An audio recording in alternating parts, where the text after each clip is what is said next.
열왕기상은 15장 24절에서 이렇게 말씀합니다. 유다의 왕 아사가 죽어 장사되었다. 그리고 그의 아들 여호사밧이 뒤를 이어 왕이 되었다. 짤막하게 남왕국 역사를 돌아보고 나서 다시 이제 북왕국으로 초점을 옮겨서 북왕국의 역사를 풀어갑니다. 이제 이로써 북왕국, 남왕국의 초기 왕들에 대한 이야기는 일단락을 맺습니다. 결과적으로 북왕국의 모든 왕들은 한결같이 F학점을 맞았습니다. 낙제점수. 북왕국의 왕 가운데 여호와를 경외하는 자는 참 한 명도 없었습니다. 지난주 받은 말씀을 복습하면 북왕국의 2대 왕 나답은 북왕국의 시조 여로보암의 아들이죠. 아버지의 뒤를 이어서 이스라엘을 20년간 통치했습니다. 그 20년 동안 그는 나름대로 정치적 안정을 가져왔지만, 그 아버지가 20년간 정치적 안정을 가져왔지만 그 아들은 그렇지 못했습니다. 아들은 2년 만에 바하사에게 암살당합니다. 바하사라는 사람이 깃부돈에서 나답을 살해한 후에 여로보암의 모든 그 가족을 다 죽입니다. 아마도 후환을 없애기 위해서 그랬을 것입니다. 왜 이렇게 제1대 왕조 북왕국이 짤막하게 끝났느냐, 왜 이렇게 비극적으로 끝이 났느냐. 15장 26절을 보면 이 나답의 몰락 원인은 그가 아버지 여로보암의 죄를 그대로 따라했기 때문이다, 이렇게 말씀을 합니다. 이것은 그 선지자 아히야가 자기를 찾아온 여로보암의 아내에게 내린 예언, 신탁이 그대로 이루어진 것을 말씀하죠. 북왕국의 역사는 총 210년입니다. 왕은 19명이었고요. 그런데 19왕 가운데 9개의 왕조가 있습니다. 그러니까 평균 2명하고 왕조가 끝나버리고 또 2명하고 끝나고, 그 가운데 7명이 암살을 당했습니다. 나답은 그 첫 번째 암살당한 왕입니다. 열왕기상은 이 암살당한 왕들이 왜 죽었는지 정말로 간단하게 설명하고 끝나고 마는데, 단 한 사람, 암살당한 왕 가운데 예후의 죽음에 대해서는 자세히 언급을 했습니다. 왜냐하면 9왕조 가운데 북왕국의 역사 가운데 가장 영적인 나쁜 영향력을 끼친 그 왕조가 오므리 왕조였기 때문에 이 예후의 죽음에 대해서 자세히 서술을 했습니다. 이제 먼저 15장 33절부터 16장 끝까지 보면은 이것은 오므리 왕조의 부흥에 대해서 이야기를 합니다. 북왕국이죠, 북왕국. 자, 여로보암과 그리고 나답, 여로보암 북왕국의 이야기를 쓰고 잠깐 남왕국 왕들에 대해서 설명을 한 후에 다시 북왕국으로 올라가서 나답 왕에 대해서 이제 이야기를 한 후에, 그리고 이제 그러니까 여로보암에 대한 얘기를 하고 다시 남왕국에 대해서 역사를 설명한 후에 다시 북왕국으로 올라가서 나답으로부터 5왕에 대한 이야기를 쭉 전개를 합니다. 이제 나답 다음에 바사, 오므리, 엘라, 시므리, 오므리, 아합 이렇게 이어지죠. 말이 5이지 사실은 그 가운데 중요한 왕은 2왕입니다. 오므리 꼭 기억해 놓으시기 바랍니다. 그리고 그의 아들 아합이 중심적인 인물입니다. 그 가운데 오므리 왕조의 2번째 아들 아합이야말로 남왕국의 영상에 깊이 관여한 인물, 굉장히 나쁜 영향을 끼친 그런 인물입니다. 먼저 첫 번째 왕 바하사는, 그러니까 여로보암, 나답, 그리고 바하사죠. 이 여로보암 왕제를 파멸시킨 장본인이죠. 나답을 죽이고 나서 무려 24년간이나 북왕국을 통치했습니다. 그러나 그는 어떤 인물이었느냐? 그는 하나님 보시기에 악을 행하였다 그랬습니다. 이것은 여로보암의 죄를 그대로 반복했다는 뜻입니다. 그래서 16장 3절 4절을 보면 하나님이 예후를 보내서 그의 가문을 여로보암의 집같이, 여로보암 왕조같이 파멸시키실 것을 선언하시죠. 읽어드릴까요? 3절 보면 내가 바하사와 그의 가문을 쓸어버리겠다. 하나님이 이렇게 말씀하십니다. 그리고 4절을 보면 바하사에게 속한 사람으로 성 안에서 죽는 사람은 개들이 먹어치울 것이고 성 바깥에 들에서 죽는 사람은 하늘의 새들이 쪼아 먹을 것이다. 예, 얼마나 나쁜 왕이었으면 그의 신하, 그를 따르던 백성들이 이렇게 아픈 파멸을, 고난을 받는 것입니까? 예, 그런 왕이었습니다. 그리고 나서 이제 16장 8절부터 14절 북왕국의 그 다음 왕, 네 번째 왕 엘라가 등장합니다. 엘라는 바하사의 아들이죠. 이 사람도 아버지의 뒤를 이어서 2년간 통치를 했습니다. 이 사람이 어떤 사람이었는지 본문에 기록되지 않습니다. 아마도 이 열왕기 상의 저자가 이 엘라에 대해서 쓸 뭐에 대해서 평가를 할 전혀 가치를 못 느낀 것 같아요. 역시 이 그 엘라도 나답과 마찬가지로 아버지를 잘못 만나서 암살되고 맙니다. 그래도 첫 번째 그 암살된 나답은 반군과의 전쟁에서 패해서 처형됐어요. 그런데 엘라는 방탕한 생활을 하다가 죽임을 당합니다. 그리고 그 아버지가 그렇게 했던 것처럼 엘라를 죽인 시므리가 그 엘라를 죽이고 가문의 사람들도 다 죽입니다. 예, 그래서 16장 12절을 보면 엘라를 죽인 사람이 시므리잖아요. 시므리는 주께서 예후 예언자를 시키셔서 바하사에게 말씀하신 대로 바하사 가문의 모든 사람을 멸망시켰다 그랬습니다. 자,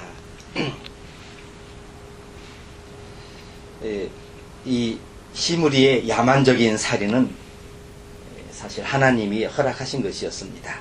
그러나 시므리는 바하사의 왕조를 오래 끌지 못하고 고작 7일간 북왕국을 통치했습니다. 그러니까 1대 왕조 여로보암 나답, 그리고 2대 왕조 북왕국의 엘라, 바하사와 엘라도 순식간에 끝나버리고요.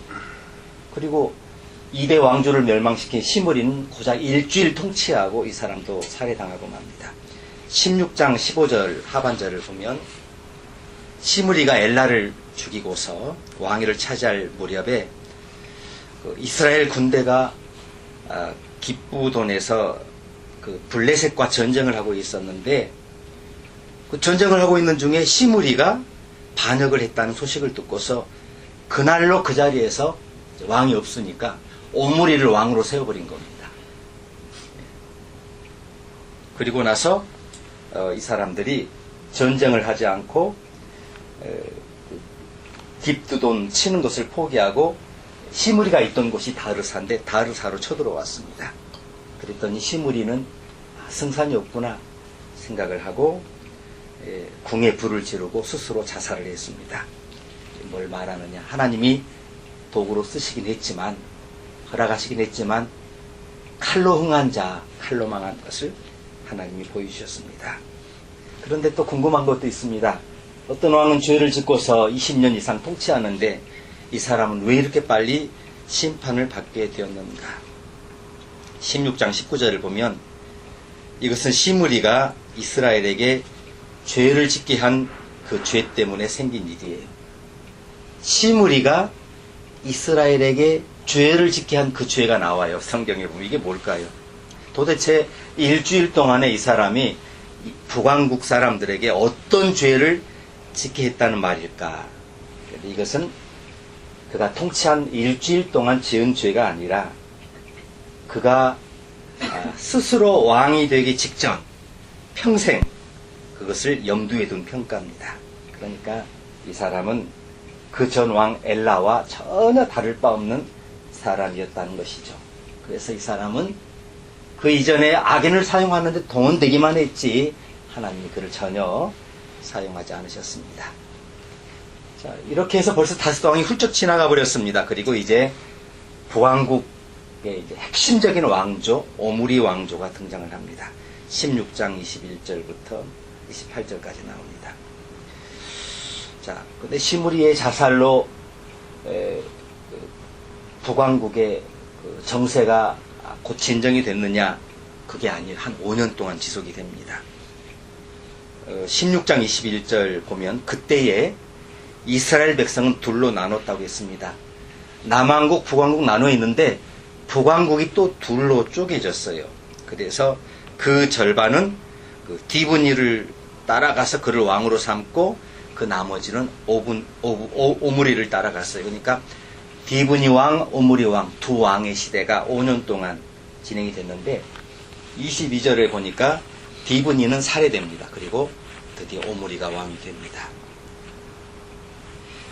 그러니까 오므리라는 사람은 12년간 북왕국을 통치했다고 하지만 그 나라가 분열된, 물론 이 5년간 분열됐다고 하는 것은 다른 그 성경 외의 역사적인 문헌 그리고 역대서를 참고한 것인데요.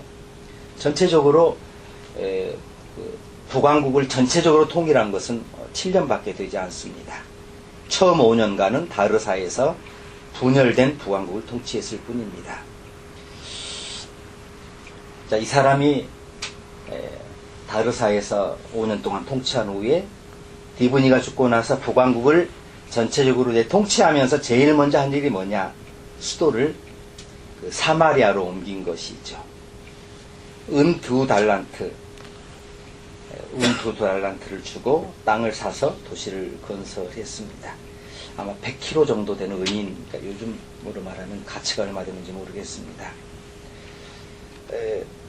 이 사람이 굉장히 그 군사적으로 정치력이 대단했던 인물 같은데 고작 성경은 딱 8절만 이 사람에 대해서 언급을 합니다. 가장 중요한 것이 16절인데요. 오므리는 이스라엘에게 죄를 짓게 하고 또 우상을 만들어서 이스라엘의 하나님께서 진노하게 하였다. 자, 이걸 적용해 보면 우리의 평생에 또 우리가 숨을 거두고 우리가 천국의 부름을 받을 때 하나님 앞에서 어떤 평가를 받게 될 것인가.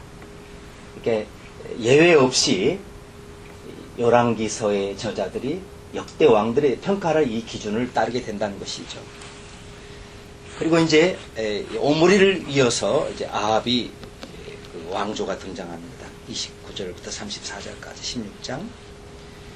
북왕국의 네 번째 왕조를 시작했던 오므리가 죽자 그의 아들, 저 유명한 아합이 북왕국의 왕이 됐습니다. 그는 사마리아에서 22년간 통치했습니다. 북왕국에서 좀 길게 통치했던 왕들이 세 번째가 되는 거죠. 본문은 그의 군사 정치에 대해서 전혀 관심이 없습니다. 그의 신앙에만 관심을 갖고 그것을 평가합니다. 역시 그도 여로보암이 걸어갔던 죄, 그의 테두리를 벗어나지 못한 것을 봅니다. 16장 30절을 보니까 아합은 이 사람 그 이전에 있던 왕들보다 더 심하게 주께서 보시기에 악한 일을 하였다고 했습니다. 31절 전반부를 보면 여로보암의 죄를 따라가는 정도가 아니라 오히려 더 앞질렀다고 그랬습니다. 32절 B를 보니까 시돈 왕의 딸 이세벨을 아내로 삼았고 더 나아가서 바알을 섬기고 예배했다고 했습니다. 바알 아시죠? 이스라엘이 가장 오랫동안 섬겼던 우상, 이 바알이 드디어 열왕기상에 처음으로 등장을 했습니다. 불길한 징조죠. 그 전에 악한 왕들이 많았지만 바알 숭배에 대해서 아직까지는 언급이 되지를 못했었습니다. 그런데 아합 왕 때에 바알이 언급되기 시작합니다. 이때 이미 두로와 시돈, 솔로몬의 건축 시대에 솔로몬을 도왔던 나라들이죠. 이 사람들이 그 이전과 달리 북왕국의 선지자들로부터 이제 심판의 예언을 받게 됩니다. 북왕국의 그 부패에 과거에는 솔로몬 성전의 건축에 이바지했던 두로와 시돈이 이세벨이라고 하는 한 여인을 통해서 그 북왕국의 부패에 개입을 합니다. 소위 북왕국의 이 두 나라의 국정농단이죠. 남왕국과 북왕국의 두 종권은 이로써 커다란 대조를 이룹니다. 남왕국은요, 아직까지 상대적으로 안정적입니다. 북왕국은 갈수록 첩첩산중입니다. 더 악한 왕들이 나타나고 있습니다. 남왕국은 아직 다윗 왕조가 통치하고 있습니다. 그러나 북왕국은 벌써 네 번째 왕조입니다. 20년간 9왕조에서 19명의 왕을 배출합니다. 한 왕조가 2대 이상을 넘어가지 못합니다. 반면에 남왕국은 어렴풋이 350년간 한 왕조에서 20명의 왕이 통치를 합니다. 남왕국은요, 간헐적으로 좋은 왕들이 중간중간 나타납니다. 그러나 북왕국의 왕들은 한결같이 여호와께 등을 돌립니다. 왜냐하면 시조가 그렇게 모자란 사람이기 때문에 그렇습니다. 남왕국의 번영에는 다윗의 요인이 크게 작용을 했습니다. 유다의 예를 들어서 아비암 왕이 형편없이 굴 때에도 하나님은 그의 정권을 멸하시기를 거부하십니다. 무엇 때문에요? 다윗과의 약속 때문에. 다시 읽어드립니다. 15장 3절 보니까 아비야는 그의 아버지가 지은 죄를 모두 그대로 따라갔으며 그의 조상 다윗의 마음과는 달라서 주 하나님 앞에서 온전하지 못하였다. 그런데요, 15장 4절 보니까 그러나 주 하나님께서는 다윗을 생각하셔서 그의 뒤를 이을 아들을 세우신다. 예루살렘을 굳게 세워주셨다 그랬습니다. 하나님은 이처럼 믿음의 조상, 믿음의 부모의 약속을 세월이 지나도 변함없이 이행하시는 신실하신 하나님이십니다. 그래서 이제 오늘 읽은 16장에는 이걸 하나의 그 갤러리로 본다면, 그림을 구경하는 갤러리로 본다면 5개의 그림이 등장을 했었습니다.